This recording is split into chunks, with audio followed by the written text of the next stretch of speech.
এই প্রতিক্রিয়া যদি পুলিশ 14 তারিখ রাত্রিবেলা, মানে যখন 14 আর 15 ট্রানজিশন হচ্ছে সেই সময় যদি দেখাতেন, তাহলে পরে এই ধরনের ঘটনা ঘটতো না আজকে বাংলায়।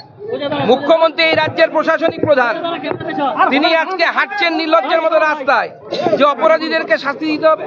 কে দেবে শাস্তি? পাবলিক আপনাকে ভোট দিয়ে দায়িত্ব দিয়েছে শাস্তি দেওয়ার জন্য। আপনি আপনার রাজত্বে, মাননীয় মুখ্যমন্ত্রী তার রাজত্বে একজন মহিলাকে বাঁচাতে পারলেন না, একজন মহিলা ডাক্তারকে অন ডিউটিরত অবস্থায় তার মার্ডার হলো, রেপ হলো, উনি বাঁচাতে পারলেন না।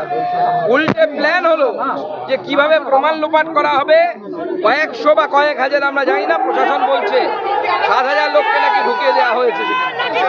এইভাবে চলতে পারে না, এইভাবে গুন্ডামি চলতে পারে না। পুলিশ গুন্ডামি করছে, পুলিশ গুন্ডামি করছে, পুলিশ গুন্ডা নিয়ে এসছে এবং এই গুন্ডামি সেই হুলিগানদের সাথে করতে হতো।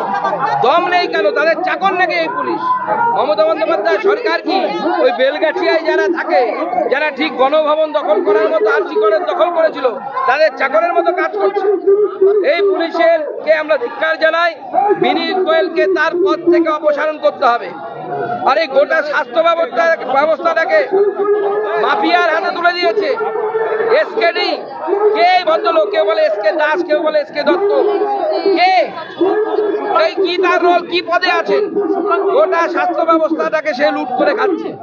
তার অঙ্গুল হেলে স্বাস্থ্য চলে। নবান্নের সাথে তার সম্পর্ক, এই এসকেডির সাথে নবান্নের কি সম্পর্ক? এসপিডির সাথে নবান্নের কি সম্পর্ক সেটা বলতে হবে। কে এসপিডি? কেউ বলে এসপি দাস, কেউ বলে এসপি দত্ত, আমরা জানি না। পরিষ্কার জানতে চাই এর সাথে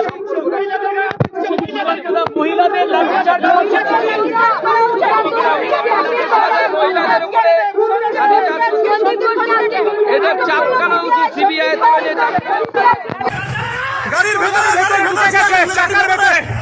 এই অপরাধটা পুলিশ মানুষ, আপনাদের মহিলাদের যেভাবে অ্যারেস্ট করা হচ্ছে সেটাও তো একটা নির্যাতন, সেটাও তো নির্যাতন।